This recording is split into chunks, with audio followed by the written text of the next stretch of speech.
Firman, berbicaralah bagi setiap kami. Urapi dan kuduskan setiap kami, pendengaran hati pikiran kami, agar kami layak menerima hal yang kudus yang berharga dari kerajaan surga. Dan kami percaya saat firman Tuhan disampaikan, yang sakit sembuh, yang bimbang diberikan kepastian di dalam Tuhan, bahkan yang buta melihat, yang tuli mendengar. Kami percaya Tuhan, semua kami akan semakin dibawa untuk disempurnakan di dalam Tuhan. Yang terikat dibebaskan, dimerdekakan oleh Tuhan.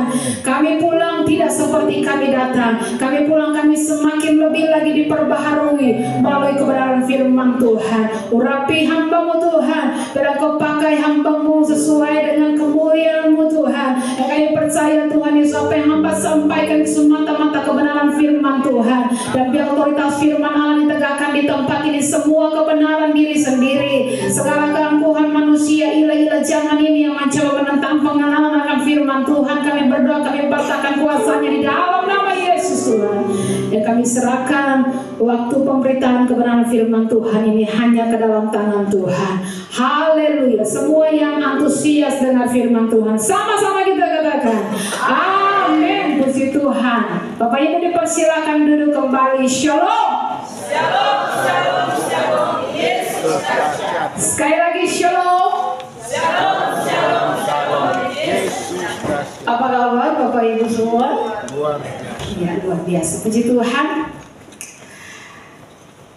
Saat ini saya akan menyampaikan kebenaran firman Tuhan. Kita buka bersama-sama dari Injil Matius pada pasalnya yang ke-25, ayatnya yang ke-14 hingga ayatnya yang ke-30 dengan judul Hamba yang Baik. Matius 25 ayat 14 hingga ayatnya yang ke-30. Kalau Bapak Ibu semua sudah dapat, saya undang kita semua bangkit berdiri dan kita akan baca firman Tuhan ini secara bergantian. Yang wanita akan baca mulai dari perikop dan ayat 14 bergantian dengan pria di ayat 15. Kita ketemu di ayat 30, kita baca bersama-sama. Mari yang wanita, 1, 2, 3. Sebab kerajaan surga sama seperti orang yang mau berpergian ke luar negeri, yang memanggil hamba-hambanya dan mempercayakan hartanya kepada mereka. Yang seorang diberikan kepada mereka, yang seorang dibuat, dan seorang masak. Masing-masing menurut kesanggupannya, lalu ia berangkat. Segera bila hamba yang menerima 5 talenta itu, ia berjalan dan uang itulah berbeda kali 5 talenta. Hamba yang menerima 2 talenta itu demikian juga, dan berlaba 2 talenta. Tetapi hamba yang menerima 1 talenta itu pergi dan mengumpulkan uang di dalam tanah, lalu menyembunyikan uang tuannya.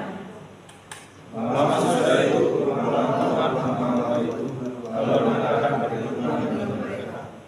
Hamba yang menerima 5 talenta itu datang dan dia membawa 5 talenta, katanya, Tuhan, 5 talenta Tuhan percayakan kepadaku. Lihat, aku telah beroleh laba 5 talenta. Maka kata tuannya itu kepadanya, baik sekali perbuatanmu itu, aku yang baik dan setia. Kau telah setia dalam perkara kecil, aku akan memberikan kepadamu tanggung jawab dalam perkara yang besar. Masuklah dan duduklah dalam kebahagiaan Tuhan.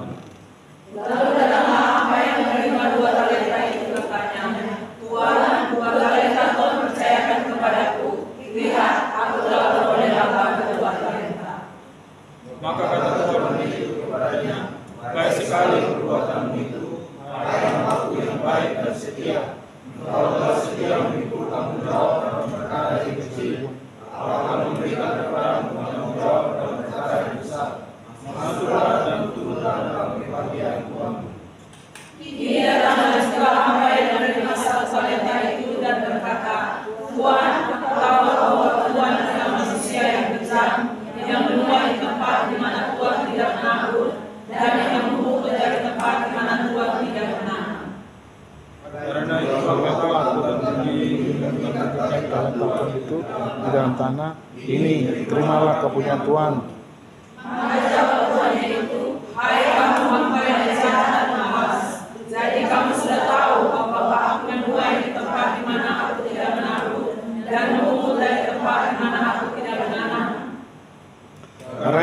sudahlah, hasil uangku itu kau berikan kepada orang yang menjalankan uang, supaya sekembaliku aku menerimanya serta dengan bunganya. Sebab itu ambillah talenta itu daripadanya dan berikanlah kepada orang yang mempunyai 10 talenta itu. Karena setiap orang yang mempunyai, kepadanya akan diberi, sehingga ia berkelimpahan. Tetapi siapa yang tidak mempunyai, apapun juga yang ada padanya akan diambil daripadanya. Sama-sama. Dan campakkanlah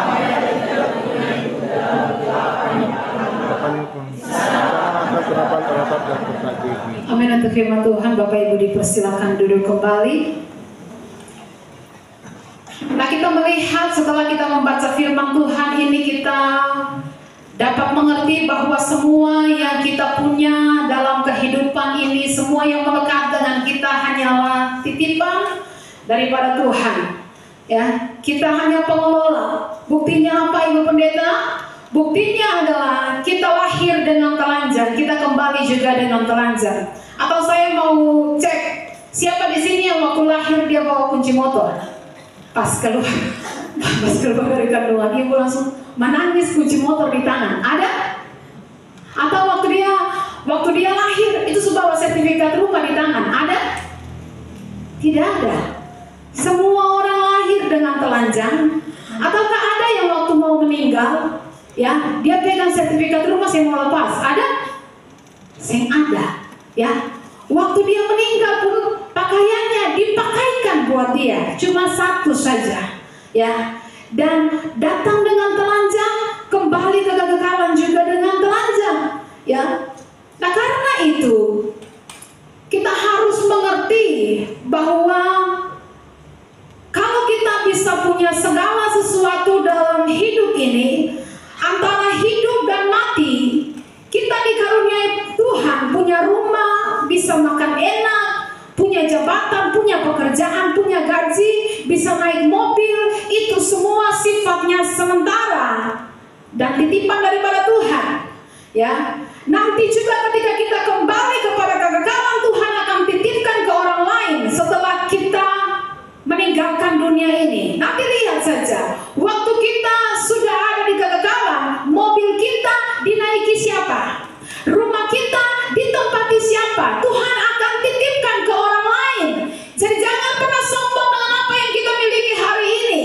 Kemarin saya katakan di kaum wanita dalam ibadah WBI, saya siapkan itu firman Tuhan lain. Ya, saya sudah siap dari jam 4 karena ibadahnya jam 6.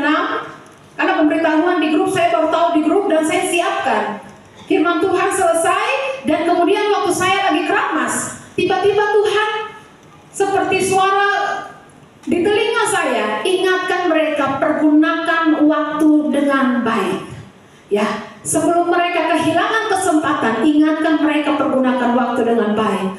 Lalu kemudian saya diingatkan lagi, kemarin berturut-turut ada terus yang meninggal, dan itu secara tiba-tiba.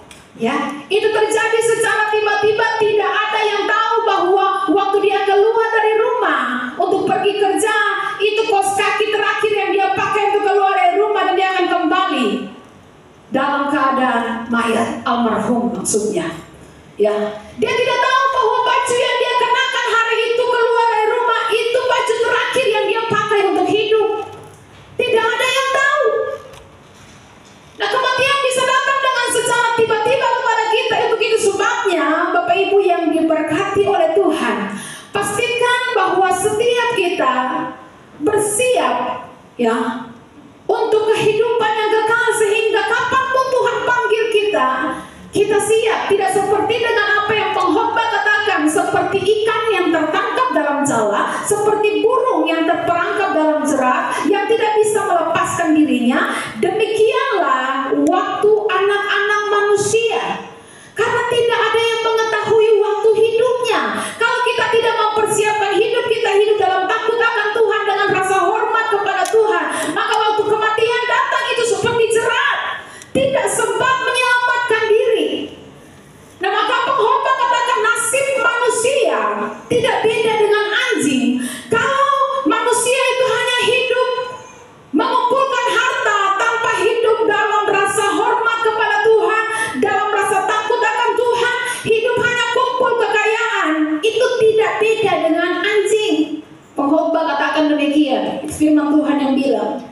Ya, sebab setelah beberapa bulan semua wajah dalam tanah yang sudah dikuburkan akan sama. Dari Crazy Rich-nya Indonesia, Amerika, ya, dari semua presiden-presiden yang sudah ditanam dalam tanah, dengan wajah kita akan sama semua karena tinggal tengkorak saja. Ya. Nah, kebenaran ini akan menolong kita untuk mengingatkan bahwa kita masing-masing akan mempertanggungjawabkan apa yang Tuhan titipkan kepada kita, karena semua itu sifatnya sementara, dan dalam mempertanggungjawabkan kepada Tuhan kita tidak bisa menyembunyikan apapun. Kalau kita pertanggungjawabkan untuk manusia apa yang dipercayakan, apakah itu dana yang dipinjamkan atau dipercayakan untuk kita kelola, waktu kita pertanggungjawabkan kepada manusia, kita bisa bohong, kita bisa ubah kwitansi, naikkan harga barang, tapi di hadapan Tuhan tidak ada yang tersembunyi. Jadi belajarlah untuk mempertanggungjawabkan yang tidak kelihatan, karena ternyata yang dianggap tidak kelihatan itu dilihat oleh Tuhan. Makanya di hadapan Tuhan kita tidak bisa macam-macam. Nanti kita akan melihat hamba yang jahat yang menyembunyikan talentanya di dalam tanah, itu pun dihitung sama Tuhan.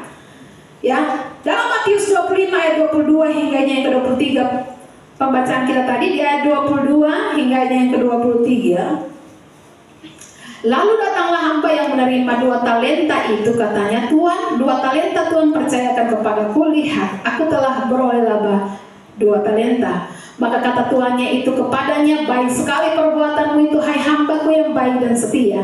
Engkau telah setia memikul tanggung jawab dalam perkara yang kecil, aku akan mempercayakan kepadamu tanggung jawab dalam perkara yang besar. Masuklah dan turutlah dalam kebahagiaan Tuhanmu. Ya. Nah, kita melihat di sini bahwa Tuhan sedang menerangkan ilustrasi tentang prinsip kerajaan Allah, bahwa dalam kerajaan Allah, dalam pemerintahan Allah, untuk mendapatkan sesuatu yang besar itu harus setia dengan hal-hal yang kecil yang Tuhan percayakan. Untuk bisa dipercaya hal-hal yang besar, hal-hal yang luar biasa, hal-hal yang ilahi, saudara, kita harus setia dengan apa yang ada di tangan kita, apa yang dipercayakan Tuhan kepada kita saat ini. Saudara, yang tidak bisa dipercaya dengan apa yang kelihatan, maka saudara tidak bisa dipercayakan Tuhan berkat-berkat yang belum kelihatan. Ya, kalau sama yang kelihatan dengan uang yang ada saja kita tidak setia, jangan harapkan Allah akan mempercayakan yang lebih besar. Kalau gaji 1,5 juta tiap bulan, saudara tidak mengembalikan milik Tuhan perpuluhan, jangan harap Tuhan percayakan berkat-berkat yang tidak kelihatan. Ya, maka ada satu kesaksian dari seorang pemuda, ya, bahwa ketika baru-baru ini dia mulai setia, dia mulai belajar untuk mengembalikan perpuluhan. Ya, kesaksian di Pomsel, belajar untuk mengembalikan perpuluhan. Akhirnya yang dia lihat, Tuhan memberkati sehingga sepanjang bulan sampai habis bulan masih ada, gajinya masih ada. Biasanya waktu belum mengembalikan perpuluhan itu, ya, belum habis bulan lagi susing ada lain. Akhirnya pinjam lagi kembali. Tapi setelah dia mulai belajar mengembalikan perpuluhan, kok sampai habis bulan tetap saja masih ada tabungan. Ya, nah, belajar setia dengan yang kecil yang Tuhan percayakan kepada kita, maka Tuhan akan mempercayakan tanggung jawab dalam perkara yang besar. Kalau gaji kita 2,5 juta, 3 juta, 4 juta sebulan, lalu kita gunakan untuk main togel, judi online, menyambung ayam dan sebagainya, jangan harap saudara akan diberkati oleh Tuhan. Sebab kalau dengan uang yang sedikit kita tidak berani memberi, ya, mengembalikan perpuluhan milik Tuhan, jangan harap waktu uang banyak kita akan memberi. Ibu pendeta, nanti kalau bersukaya beta akan bantu pembangunan gereja. Saya tidak percaya, ya, dengan orang yang bilang, ibu pendeta, nanti kalau bersukaya, kalau beta tembus proyek ini, kalau beta naik jabatan, beta akan bantu pekerjaan Tuhan. Kalau saat kita punya sedikit, kita tidak berani memberi, karena memberi itu bukan masalah kaya atau miskin, memberi itu masalah kemurahan hati. Ya, jadi orang-orang yang dengan sedikit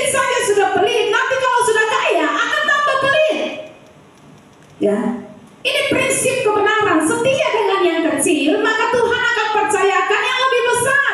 Dan prinsip kebenaran ini berlaku untuk semua aspek, untuk masalah finansial, untuk masalah talenta, karunia atau bakat yang Tuhan taruh dalam hidup kita. Saudara dikasih talenta menyanyi, gunakan untuk Tuhan. Saudara dikasih talenta masak, gunakan untuk kemuliaan Tuhan. Setia dengan yang kecil, Tuhan akan percayakan tanggung jawab dalam perkara yang besar. Amin.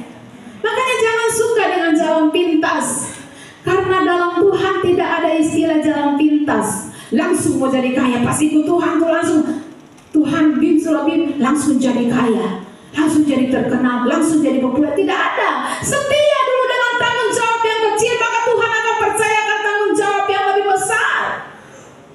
Maka bahagialah dengan yang sedikit, yang kecil. Kita hanya bisa menikmati yang kecil, yang sedikit ini kalau kita bahagia dengan yang kecil ini, dengan yang sedikit ini. Apa yang dipercayakan oleh Tuhan, rawatlah itu dengan baik. Amin. Jangan marah kepada orang yang punya lebih, sebab dikatakan dalam firman Tuhan, ada yang dikasih 5, ada yang dikasih 2, ada yang dikasih 1. Tuhan memberikan sesuai dengan kemampuan. Maka rawatlah, pergunakanlah baik-baik, kelola dengan baik apa yang sedang dititipkan Tuhan kepada kita. Kan semua yang kita miliki adalah pinjaman milik Tuhan yang dititip kepada kita. Maka tolong rawat barang pinjaman yang Tuhan pinjamkan kepada kita dalam hidup ini. Kita pintar di kantor, itu pun titipan Tuhan. Kita punya jabatan di kantor, itu pun titipan Tuhan, bukan milik kita. Semua pinjaman dari Tuhan. Ya, istrimu itu titipan Tuhan, suamimu itu titipan Tuhan yang Tuhan titipkan kepada saudara. Bahkan anak-anakmu, Alkitab katakan dengan jelas dalam kitab Mazmur, anak-anak itu milik pusaka Tuhan. Pekerjaanmu itu titipan Tuhan yang dipercayakan Tuhan. Fasilitas apapun yang saudara miliki itu titipan dari Tuhan. Rawatlah dengan setia, pertanggungjawabkan nanti di hadapan Tuhan. Coba bayangkan kalau setiap orang percaya, setiap anak Tuhan mengelola apa yang menjadi titipan Tuhan dengan sebaik-baiknya, maka Tuhan akan mempercayakan kepada saudara hal-hal yang lebih besar. Ini prinsip kerajaan surga, ini prinsipnya Tuhan. Nah, di ayatnya yang ke 21 tadi dikatakan, maka kata tuannya itu kepadanya, baik sekali perbuatanmu itu, hai hambaku, yang garis bawah ini, baik dan setia. Engkau telah setia dalam perkara kecil, aku akan memberikan kepadamu tanggung jawab dalam perkara yang besar. Masuklah dan turutlah dalam kebahagiaan tuanmu. Ya, ternyata di surga kebaikan kita, maksudnya ketaatan kita kepada firman Tuhan diperhitungkan. Masuklah dalam kebahagiaan Tuhan. Kita lihat hamba seperti apa yang dipersilakan masuk dalam kebahagiaan Tuannya. Ya, hamba seperti apa yang akan dipersilakan masuk dalam kerajaan surga. Yang pertama pasti dikatakan hamba yang baik. Jadi yang dipersilakan oleh Tuhan masuk dalam kerajaan surga adalah hamba yang baik. Pasti kalau bicara soal hamba yang baik, itu artinya hamba yang taat, namanya juga hamba. Ya, kalau dikatakan hamba itu baik, artinya dia sangat tunduk, sangat taat kepada tuannya. Ya, nah bicara soal ketaatan, kita belajar dari yang kemarin saya sudah sempat singgung, Nabi Nuh. Ya, kita belajar dari Nuh. Ketaatan yang dimiliki oleh Nuh, kemarin saya sempat singgung, adalah ketaatan yang langsung tanpa menunda-nunda. Ya, taatnya Nuh itu taat langsung, itu yang pertama. Nah, ini kebaikan yang dimaksud oleh Tuhan. Hamba yang baik yang waktu tuannya perintahkan, dia sih bilang, aduh Tuhan ya, dia sih berbangga-bangga dengan dia punya Tuhan. Hamba yang disebutkan di sini hamba yang baik, waktu dengar perintah langsung taat melaksanakan perintah tuannya. Begitu pula dengan Nuh, ketika menerima perintah dari Tuhan, dia langsung taat tanpa protes. Tuhan, Bahtera itu terlalu besar. Zaman itu tuh saya ada tracker, saya ada alat-alat berat yang bisa tarik itu kayu-kayu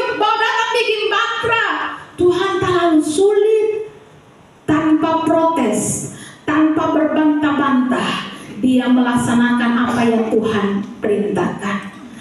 Maka Alkitab katakan hari ini, apabila engkau mendengarkan firman-Ku, jangan keraskan hatimu. Ibrani 3 ayatnya yang ke-7 hingga ayatnya yang ke-19 saya membacakan. Sebab itu, seperti yang dikatakan Roh Kudus, pada hari ini jika kamu mendengar suaranya, janganlah keraskan hatimu seperti dalam kegeraman pada waktu pencobaan di padang gurun, di mana nenek moyangmu mencobai aku dengan jalan menguji aku, sekalipun mereka melihat perbuatan-perbuatanku 40 tahun lamanya. Itulah sebabnya aku murka kepada angkatan itu dan berkata, selalu mereka sesat hati dan mereka tidak mengenal jalanku, sehingga aku bersumpah dalam murkaku mereka akan masuk ke tempat perhentianku. Ya, saya lompat di ayatnya yang lompat 2 ayat ya. Waspadalah hai saudara-saudara, supaya di antara kamu jangan terdapat seorang yang hatinya jahat dan yang tidak percaya oleh karena ia murtad dari Allah yang hidup. Tetapi apabila pernah dikatakan pada hari ini, jika kamu mendengar suaranya, janganlah keraskan hatimu seperti dalam kegeraman. Siapakah mereka yang membangkitkan amarah Allah sekalipun mereka mendengar suaranya? Bukankah mereka semua yang keluar dari Mesir di bawah pimpinan Musa? Dan siapakah yang ia murkai 40 tahun lamanya? Bukankah mereka yang berbuat dosa dan yang mayatnya bergelimpangan di padang gurun? Dan siapakah yang telah ia sumpahi bahwa mereka akan masuk ke tempat perhentiannya? Bukankah mereka yang tidak taat? Demikianlah kita lihat bahwa mereka tidak dapat masuk oleh karena ketidakpercayaan mereka.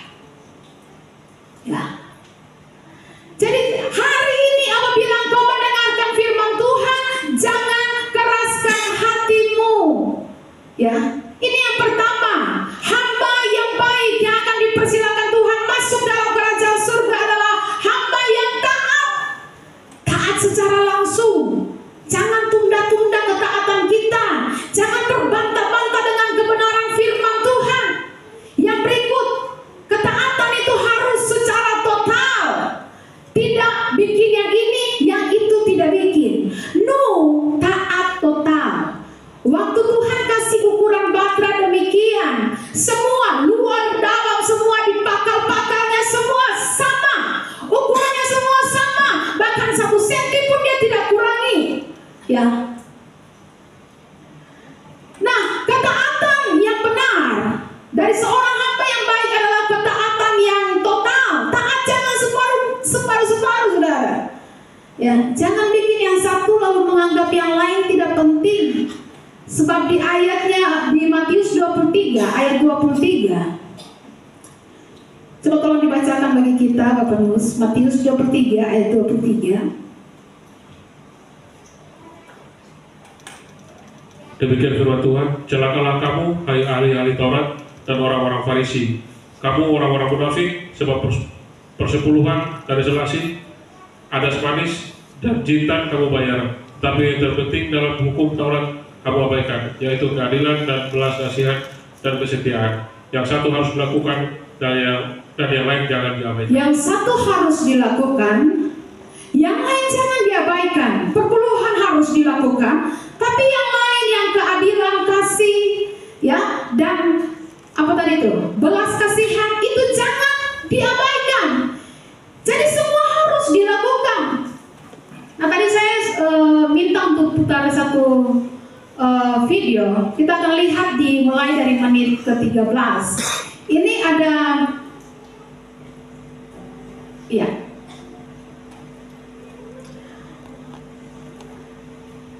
Saudara bisa ya saksikan sama-sama. Silakan. Perusahaan dari awal. Saya tertekan ketika di gereja diwajibkan baca Alkitab harian yang setahun harus habis. Karena gini, lebih baik konsisten merenung firman daripada berusaha menghabiskan Alkitab. Firman Tuhan tidak pernah ngajar bacalah Alkitab. Tidak ada, tapi dikatakan gini, renung. Ya terus, sinyal ya.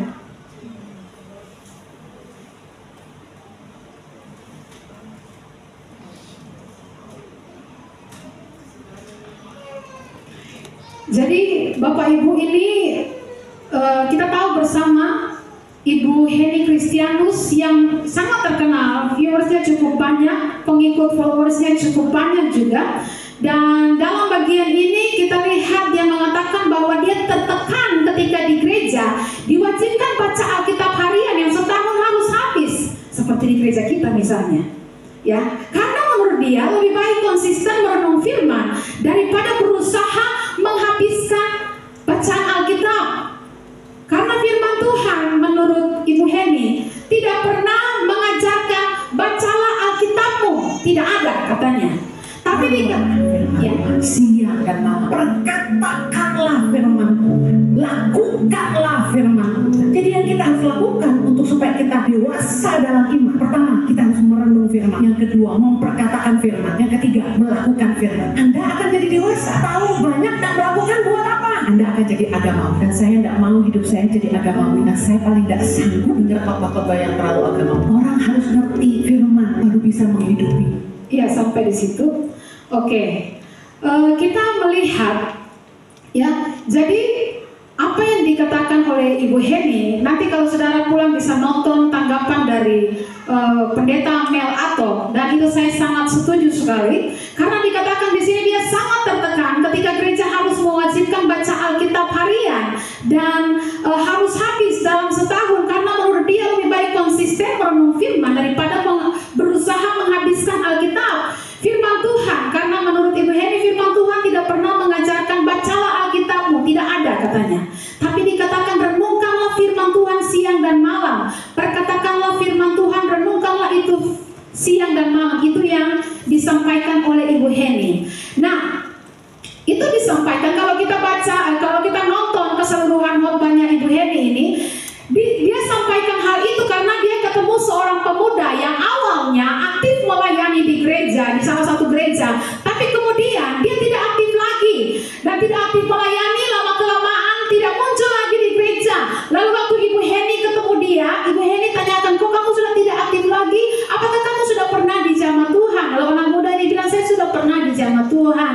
Ya, lalu kenapa sekarang kamu tidak aktif lagi? Anak muda ini bilang karena dia bergereja di gereja tertentu yang diwajibkan harus baca Alkitab. Nah, anak ini kemudian merasa tidak nyaman karena di gereja para pembimbing rohani selalu cek sudah baca Alkitab atau belum, sudah berdoa atau belum, sudah menara doa atau belum. Maka anak ini kemudian jadi tidak suka ke gereja. Lalu Ibu Heni sendiri berbagi bahwa beliau sendiri tertekan kalau diwajibkan baca Alkitab. Baca Alkitab tertekan, saudara. Ya, suruh baca Alkitab tertekan.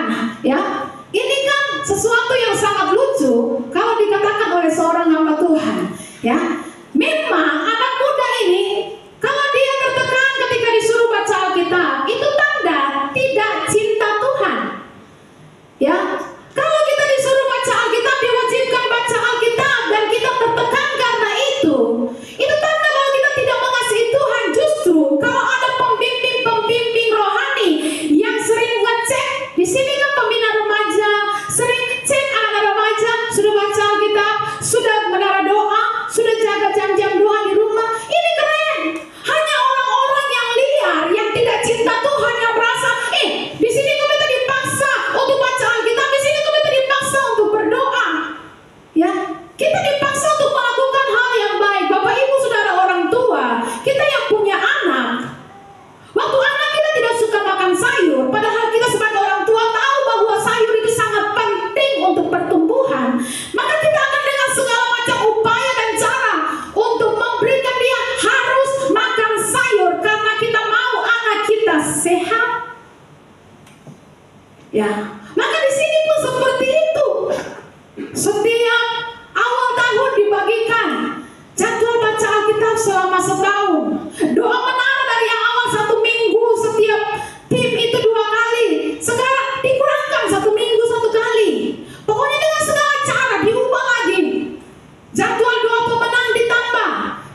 siang dan malam. Bahkan dalam 1 Timotius 4 ayatnya yang ke-13, di ayat 12 sempat disinggung oleh Ibu Heni. 1 Timotius 4 ayat 12.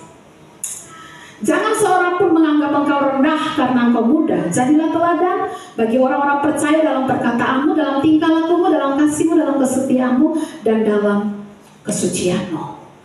Kemudian Ibu Heni tidak lanjut di ayatnya yang ke-13. Kalau dia lanjut, dia pasti akan tahu bahwa firman Tuhan berkata, sementara itu sampai aku datang, bertekunlah dalam membaca kitab-kitab suci, dalam membangun dan dalam mengajar. Dia lompat di ayat lain. Makanya dia bilang tidak ada dalam firman Tuhan disuruh baca Alkitab, yang disuruh hanya merenungkan. Dan kata merenungkan sendiri pun Ibu Heni keliru di sini, karena kata merenungkan sendiri dari bahasa aslinya baca dan renungkan itu. Sudah mau renungkan apa kalau tidak baca? Apa yang kita mau renungkan coba? Kalau tidak baca khotbah-khotbah dari YouTube. Nah, yang penting di sini adalah bagaimana kita baca supaya kita tahu ini sesuai atau tidak dalam. Bukan kita telan mentah-mentah semua obat itu kita bagikan tanpa tahu ini sesuai atau tidak dengan firman Tuhan. Lalu bagaimana kita mau jadi teladan kalau tidak baca Alkitab? Itu maksud firman Tuhan. Bagaimana mau merenung kalau tidak baca apa yang mau direnungkan? Paulus mau bilang kepada Timotius dalam pembacaan kita tadi, kamu tidak bisa jadi teladan kalau kamu tidak rajin baca Alkitab. Untuk itu sampai aku datang, bertekunlah, tekun terus menerus dalam membaca kitab-kitab suci. Nah, Timotius ini bukan hanya waktu Paulus sampaikan itu baru dia baca kitab suci, tapi kita tahu bersama Timotius dalam masa kecilnya dia dididik oleh mamanya dan ibunya yang takut akan Tuhan. Dari kecil dia sudah dibiasakan membaca Alkitab. Ya, Eunike dan Sandra dan siapa? Eunike dan Louis dan Eunike. Ya, jadi kita tahu bersama bahwa memang Timotius ini imannya telah dibangun sejak kecil. Tapi kemudian Paulus katakan, sampai aku datang, bertekunlah dalam membaca kitab-kitab suci. Ya. Jadi kalau ada orang yang merasa terpaksa seperti apa yang Ibu Heni katakan, saya sangat tertekan kalau di gereja diwajibkan baca Alkitab. Kalau ada orang yang merasa terpaksa atau tertekan baca Alkitab, terpaksa atau tertekan berdoa, perlu dipertanyakan, kau mengasihi Tuhan atau tidak? Sebab bagi orang yang mengasihi Tuhan tidak ada perintah Tuhan yang berat. Kok bisa tertekan baca Alkitab? Ya, kok bisa baca Alkitab berat? Kok bisa berdoa berat? 1 Yohanes 5 ayatnya yang ketiga. 1 Yohanes 5 ayatnya yang ketiga. Sebab inilah kasih kepada Allah, yaitu bahwa kita menuruti perintah-perintahnya. Perintah-perintahnya itu tidak berat. Kasih kepada Allah, yaitu kita menuruti perintah-perintahnya. Kalau kita tidak ada kasih kepada Allah, susah. Kita akan merasa tertekan untuk menuruti perintah-perintahnya. Kita akan merasa terpaksa untuk menuruti perintah-perintahnya. Tapi kasih kepada Allah ialah kita menuruti perintah-perintahnya. Dan perintah-perintah itu tidak berat. Kalau apa? Kita punya yang awal, kasih kepada Allah. Kalau perintah-perintah firman Tuhan itu jadi berat, jadi tertekan, jadi terpaksa buat kita, karena kita tidak punya kasih kepada Allah. Saya tidak katakan semua yang Ibu Heni khotbahkan salah, cuma ada beberapa yang keliru.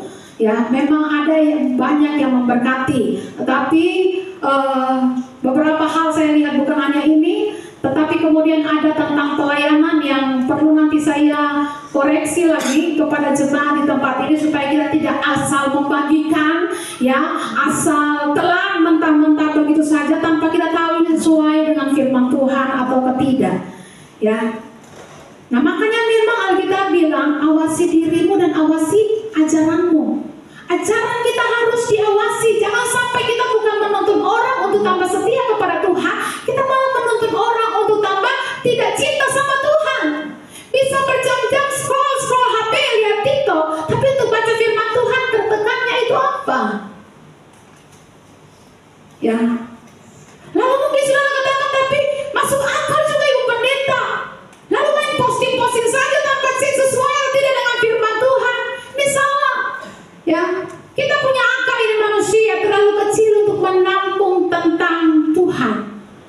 Ya, jadi jangan percaya otakmu, percayalah firman Tuhan. Ya, kalau saya pernah ibadah di salah satu gereja yang bisa dikatakan besar di Ambon, dan saat itu seorang wakil gembalanya berkhotbah dan dia katakan bahwa kita tidak perlu doa persiapan. Ya, kita kalau mau ibadah begini nih pelan-pelan tidak perlu doa persiapan.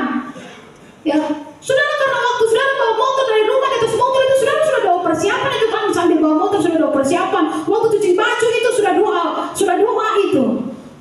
Jadi tidak penting itu doa persiapan.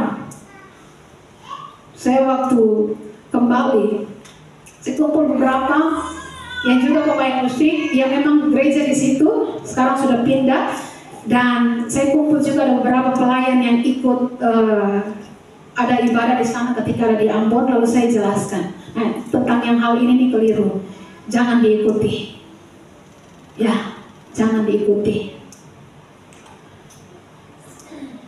Nah Bapak Ibu, yang satu harus dilakukan, yang lain jangan diabaikan. Nah kadang-kadang kita pikir bahwa yang penting yang penting kita harus berbuat baik, ya. Yang penting kita harus menunjukkan kebaikan kita, menunjukkan kasih kepada semua orang. Kita bilang meskipun engkau memberi dirimu dibakar sekalipun tanpa kasih, ya, itu seperti gong yang berkumandang, itu nol. Ya, meskipun kita kasih diri kita dibakar, berkorban untuk orang tanpa kasih. Apa yang dimaksud kasih di sini? Kasih adalah Yesus sendiri. Ya, jadi jangan salah kita pun memahami tentang kasih. Waktu ditegur bilang, Ibu Pendeta sih ada kasih. Waktu kita tidak mengiyakan, ya, apa yang diinginkan seseorang, mungkin orang, kita masuk orang berdoa, saya mau menara doa, lalu mungkin kita tidak setuju, kita tidak mengiyakan, lalu dia bilang, pendeta ini saya ada kasih. Bapak Ibu, kasih itu tidak selalu mengiyakan, kasih itu tidak selalu menyetujui, bahkan kita katakan lebih baik teguran yang nyata daripada kasih yang tersembunyi. Kasih itu memang harus menegur, ya, daripada dibiarkan masuk jurang, daripada dibiarkan masuk neraka, ya harus dikasih tahu kesalahannya di sini. Nah, hari-hari ini banyak yang kemudian merasa sebagai korban, playing victim namanya, ya, bikin dosa, mempermalukan nama Tuhan, lalu kemudian bisa merasa bahwa penghakiman yang tanpa belas kasihan akan berlaku bagi orang-orang yang tidak mengenal belas kasihan. Jadi menurut mereka bahwa kita tidak punya belas kasihan karena kita tidak membiarkan mereka untuk selingkuh. Kalau biarkan itu baru kita punya kasih. Nah ini kan keliru, kita memahami kasih. Jadi Bapak Ibu yang diberkati oleh Tuhan, yang satu harus dilakukan, yang lain jangan diabaikan. Kita taatnya taat harus total, ya. Bukan kita jadi berkat di luar saja, jangan berdoa bikin apa? Ya ibadah lah, jangan setia ibadah lah. Saudara kasih diri dibakar sekalipun kosong, tanpa hubungan dengan Tuhan kosong. Makanya itu yang sangat diserang oleh iblis, tantangannya akan muncul, menajiskan tempat kudus, ya, apa? Menghapus korban sehari-hari. Itu yang diincar oleh iblis untuk diserang, bukan saudara perbuatan baik. Yang diincar oleh iblis, saudara punya mesbah dengan Tuhan, saudara punya hubungan dengan Tuhan, itu yang diincar oleh iblis. Dia bikin seolah-olah ibadah tidak penting, doa tidak penting, baca Alkitab tidak penting. Itu yang lagi iblis serang. Dia hapus korban sehari-hari. Kenapa? Waktu korban sehari-hari dihapus, kau perbuatan baik kosong. Waktu kita punya hubungan dengan Tuhan jadi renggang, kita punya semua perbuatan baik, kata Alkitab, seperti kain kotor di hadapan Tuhan. Makanya itu yang iblis serang, ya. Dan itu pun yang dikatakan oleh minggu kemarin, tidak salah saya sempat singgung tentang Brian Siwarta. Dia katakan bahwa kalau Ustadz, siapa yang saya lupa namanya, Ustadz itu kalau dia ini Ustadz yang baik, jadi kalau sampai dia tidak masuk surga, saya pun akan ikut masuk neraka, karena dia sangat baik. Tidak mungkin kalau dia sampai tidak masuk surga, berarti Tuhan Yesus jahat, saya pun akan ikut masuk neraka. Memang kau akan masuk neraka. Ya, karena dia lupa bahwa untuk sampai ke surga itu jalannya Yesus, bukan perbuatan baikmu. Perbuatan baikmu di luar Yesus itu kain kotor. Saya pernah jelaskan, kain kotor dari bahasa aslinya itu kain yang wanita pakai zaman dulu untuk menstruasi datang bulan. Kalau saudara mau pakai kain itu, dulu kan tidak ada pembalut. Ya, jadi dulu pakai kain. Wanita-wanita zaman dulu pakai kain. Lalu saudara mau pakai kain menstruasi itu, lalu angkat, saudara kibas-kibas. Ini tiket saya masuk surga. Saudara banggakan itu? Tidak bisa. Ya, hanya satu jalan untuk sampai kepada kehidupan yang kekal, Yesus Kristus namanya. Untuk itu sebabnya ketika kita berusaha dengan kekuatan kita untuk yang penting bikin baik, yang penting jadi berkat di luar, tanpa kita punya hubungan dengan Tuhan, mulai renggang, ibadah mulai renggang, doa mulai renggang, kesetiaan kepada Tuhan mulai renggang, lalu kita pikir bahwa yang penting jadi berkat di luar. No. Ya, tetap jaga hubungan kita dengan Tuhan, sebab satu-satunya jalan sampai ke surga adalah Yesus. Nah, waktu kita jaga hubungan kita dengan Tuhan, otomatis kita akan berbuah. Otomatis kita akan hidup dalam perbuatan baik, dan perbuatan baik seperti ini tidak ada kebanggaan di hati kita karena kita tahu yang mengerjakannya adalah Tuhan. Tuhan yang mengerjakan baik kerelaan maupun kehendak menurut kuasanya.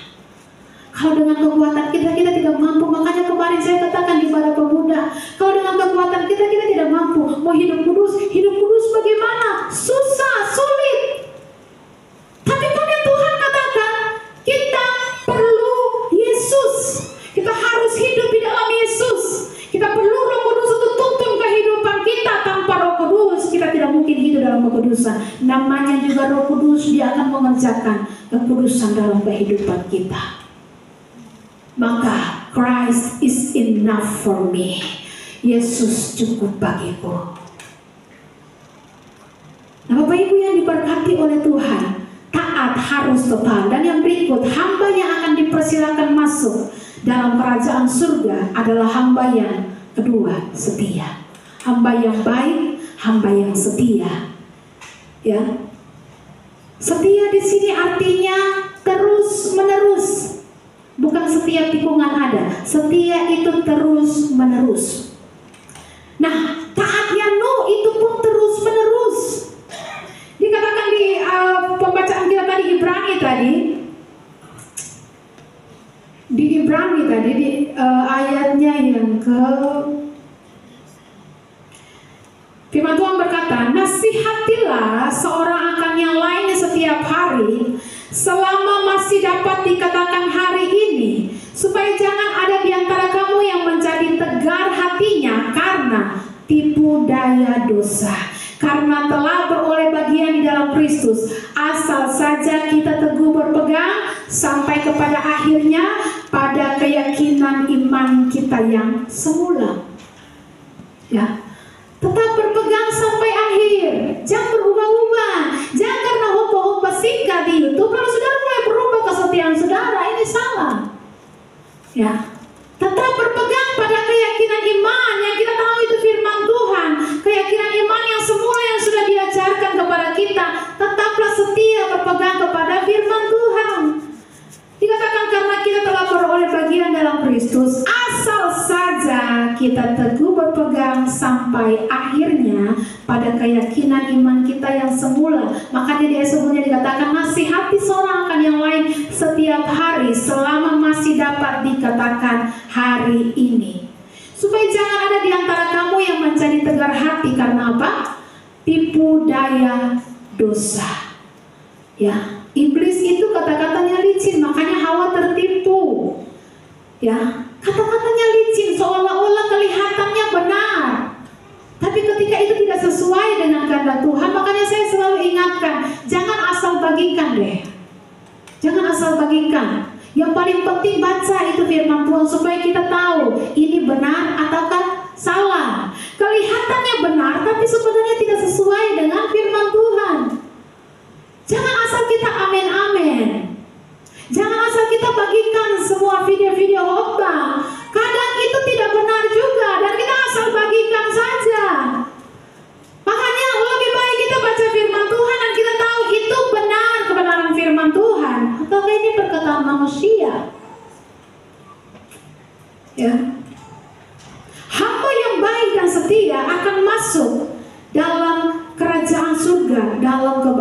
menyalahkan tuannya.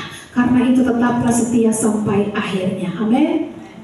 Ya, Alkitab berkata bahwa kasih kebanyakan orang akan menjadi dingin, tapi orang yang bertahan sampai akhirnya, mereka lah yang akan diselamatkan oleh Tuhan.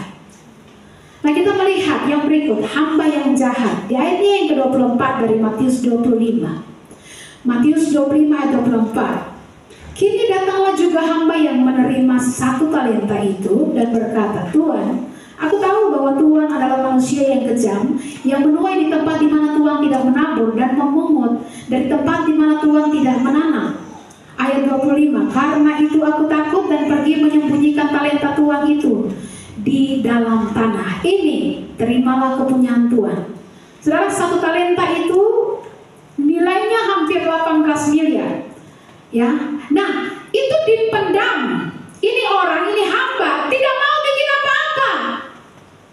Ya, dia katakan kepada sang pemilik berkat itu bahwa dia tanam apa yang dititipkan bagi dia tidak mau berbuat apa-apa kepada sang pemilik berkat itu. Ya, orang-orang yang tidak menyadari bahwa rezeki itu datangnya dari Tuhan, berkat itu datangnya dari Tuhan, suatu saat akan sengsara karena rezeki itu. Kalau saudara tidak menyadari bahwa rezeki berkat datangnya dari Tuhan, apapun yang kita punya milik Tuhan, saudara tidak akan memperlakukan berkat atau semua yang kita miliki dalam hidup dengan baik. Saudara menggunakannya sesuka hati, menggunakannya semena-mena, bukan untuk Tuhan. Suatu saat saudara akan berurusan dengan Tuhan. So, waspadalah. Karena Tuhan pasti akan menuntut pertanggungjawaban daripada kita. Ayat yang ke-26 dari Matius 25 ayat 26. Maka jawab tuannya itu, hai kamu hamba yang jahat dan malas. Jadi kamu sudah tahu bahwa aku menuai di tempat di mana aku tidak menabur dan memungut dari tempat di mana aku tidak menanam. Jadi dua hal, hamba yang tidak akan masuk dalam kerajaan surga yang akan dilemparkan ke dalam api yang kekal adalah hamba yang jahat. Jahat di sini artinya tidak taat. Ya, lalu yang kedua yang malas. Dia tidak mau bikin apa-apa buat Tuhan. Apa yang sudah Tuhan percayakan dia tidak mau kembalikan untuk kemuliaan Tuhan. Enak saja. Pelayan dapat apa? Ya, enak saja. Ikut Tuhan dapat apa jadi? Ya, itu hamba yang jahat, hamba yang malas. Nah, malas itu dikatakan jahat juga. Malas itu dia terbelakangi cara berpikir yang salah. Karena kita pikir, oh kan Tuhan yang pelihara, jadi saya tidak usah kerja. Ya, malas itu kejahatan. Kalau ada yang malas di sini bertobat, amin. Alkitab bilang orang malas jangan diberi apa?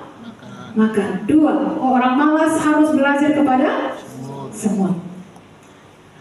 Hai pemalas, pergilah kepada semut. Tuhan tidak bilang, hai semut, pergilah kepada pemalas, lalu dia. Tidak. Tuhan katakan orang malas pergilah kepada semut. Artinya ketika Tuhan bandingkan orang malas dengan semut, semut lebih berharga dari orang malas. Makanya orang malas disuruh pergi pelajari semut. Ya, tidak ada yang bisa diwariskan oleh si pemalas. Kerjaannya apa? Bangun lagi, tidur lagi. Habis itu tidur lagi, bangun, tidur lagi. Kemiskinan selalu datang kepada si pemalas.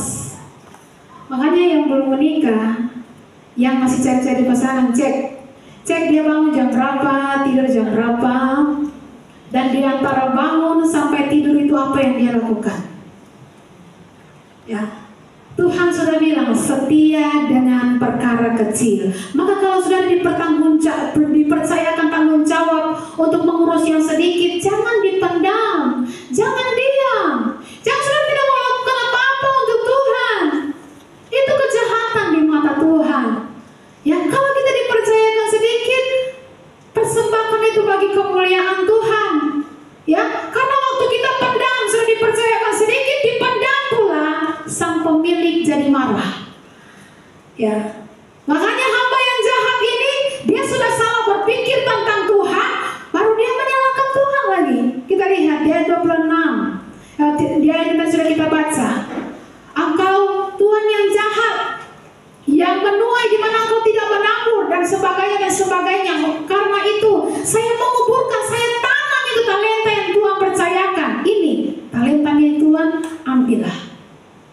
atau dia menyalahkan Tuhan.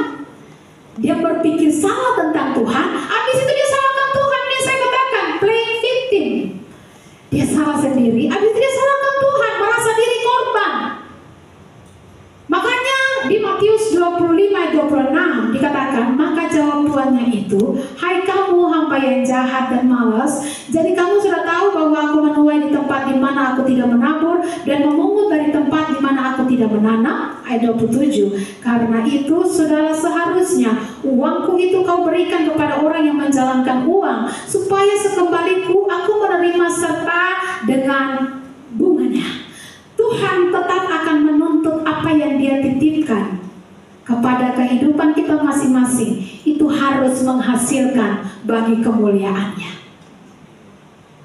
Ya, saudara yang dipercayakan talenta, harta, kesempatan, waktu hidup, jabatan, kepandaian, tujuannya supaya menghasilkan bagi Tuhan, supaya lewat hidupmu nama Tuhan harus dipermuliakan. Itu tujuannya. Semua yang Tuhan percayakan harus dikembalikan bagi Tuhan. Ayat 28, Matius 25:28, sebab itu ambillah talenta itu daripadanya dan berikanlah kepada orang yang mempunyai 10 talenta itu. Jangan marah kalau kemudian saudara lihat orang yang sudah punya banyak ditambahkan lagi kepada dia. Apa yang seharusnya kau bisa lakukan tapi diberikan kepada orang lain yang sudah dipercayakan banyak. Kemudian saudara menyalahkan Tuhan. Tuhan hamba, Tuhan adalah Tuhan yang jahat, ya. Tidak mau buat apa-apa untuk Tuhan, tapi kemudian salah berpikir tentang Tuhan, lalu menyalahkan Tuhan, merasa diri korban. Akhirnya hilang semua kesempatan, hilang semua waktu, hilang kepercayaan Tuhan. Tuhan bilang seharusnya kamu ambil 1 talentamu itu berikan kepada yang 10 talenta. Dan akhirnya Tuhan suruh ambil 1 talenta itu daripada dia, berikan kepada yang punya 10 itu. Sebab siapa yang mempunyai, kepadanya akan diberikan lagi sehingga dia berkelimpahan. Tapi siapa yang tidak mempunyai, yang tidak mau buat apa-apa untuk Tuhan, yang dia hanya mau berdiam diri saja, dia tanam itu talentanya, ambil daripada dia, campakkan dia ke dalam api yang kekal. Ya, akhirnya kehilangan kesempatan, kehilangan waktu untuk hidup bagi kemuliaan Tuhan. Ayat 29, karena setiap orang yang mempunyai kepadanya akan diberikan sehingga ia berkelimpahan. Tapi siapa yang tidak mempunyai apapun juga yang ada padanya akan diambil daripadanya. Untuk itu sebabnya apa yang Tuhan titipkan kepada kita saat ini, ingat, semua harus kembali bagi kemuliaan Tuhan. Ya, istri itu titipan daripada Tuhan. Waktu engkau kembali kepada kekekalan, mungkin saja istrimu akan dititipkan kepada orang lain. Titipan Tuhan kan? Suamimu juga titipan Tuhan. Kalau engkau sudah kembali ke kekekalan, mungkin suamimu juga akan dititipkan kepada wanita lain. So semuanya titipan, tidak ada yang bisa disombongkan dalam kehidupan ini. Jadi punya istri cantik, punya suami ganteng, sudah jangan terlalu sombong dengan kegantengan dan kecantikan, kekayaannya, karena semuanya itu hanya sementara. Ya, sementara kaya, sementara miskin, sementara sakit, sementara sehat, sementara cantik, sementara juga nanti engkau peot. Jadi kalau cantik, jangan terlalu sombong dengan kecantikan kita, karena 50 tahun kemudian, ya, waktu kita usia 50, sudah mulai muncul garis-garis kehidupan yang nyata. Ya, itu tidak bisa disembunyikan, baik oleh makeup dan apapun, tetap muncul. Waktu tertawa akan muncul. Ya, mau disembunyikan dengan bedak FIFA, kamu bedak apapun itu, saya beli semua bedak. Suami saya di Jakarta, lalu saya pesan satu bedak. Dia bilang, "Ma, bedak apa itu?" Papa kurang tahu. Sampai di Ambon dia berusaha cari, memang suami yang luar biasa. Dia cari itu nama bedak. Ya, jadi kalau pakai bedak merek jenis apapun, tapi tidak bisa membohongi usia kita. Ya, jadi kecantikan sementara, semua yang Tuhan titipkan, jabatan, pekerjaan, kau punya gaji, semua hanya sementara. Karena itu, satu kali kelak Tuhan akan datang dan menuntut pertanggungan jawab atas semua talenta kita. Kalau kita punya talenta untuk bernyanyi, masak, dan semua yang kita bisa lakukan itu bagi kemuliaan Tuhan. Jangan pendam untuk diri sendiri. Nanti Tuhan akan marah dan katakan engkau hamba yang jahat, seharusnya engkau serahkan itu kepada hamba yang punya banyak, karena dia setia untuk melakukan segala sesuatu bagi kemuliaan Tuhan. Saya percaya semua kita di tempat ini dipanggil Tuhan bagi kemuliaan Tuhan.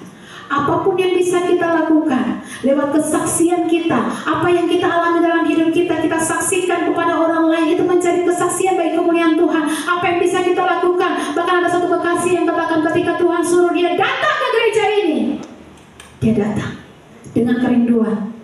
Apapun yang saya bisa lakukan, saya mau lakukan. Saya mau juga bersih kamar mandi. Adakah bagian itu? Oh, sudah ada. Saya mau pel gereja, mau menyapu kita. Saya mau lakukan apapun untuk Tuhan.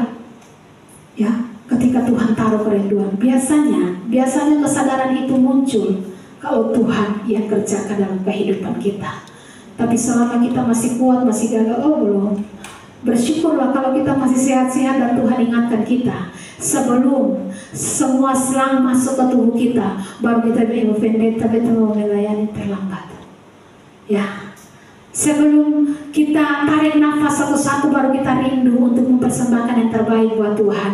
Mari, selagi nafas kita masih hidup dengan baik, mari berikan hidup kita kepada Tuhan. Apapun yang Tuhan percayakan, satu kali kelak Tuhan akan tuntut pertanggungjawaban atas kehidupan kita. Sudahkah kita meletakkan itu bagi kemuliaan Tuhan?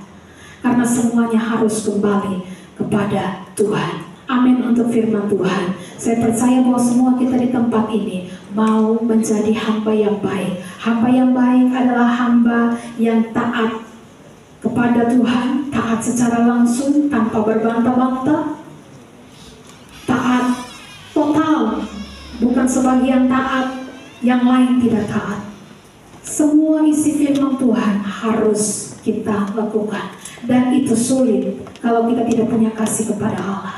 Tapi kalau kita punya kasih kepada Allah, firman Tuhan tadi katakan itu tidak berat. Terima kasih Tuhan.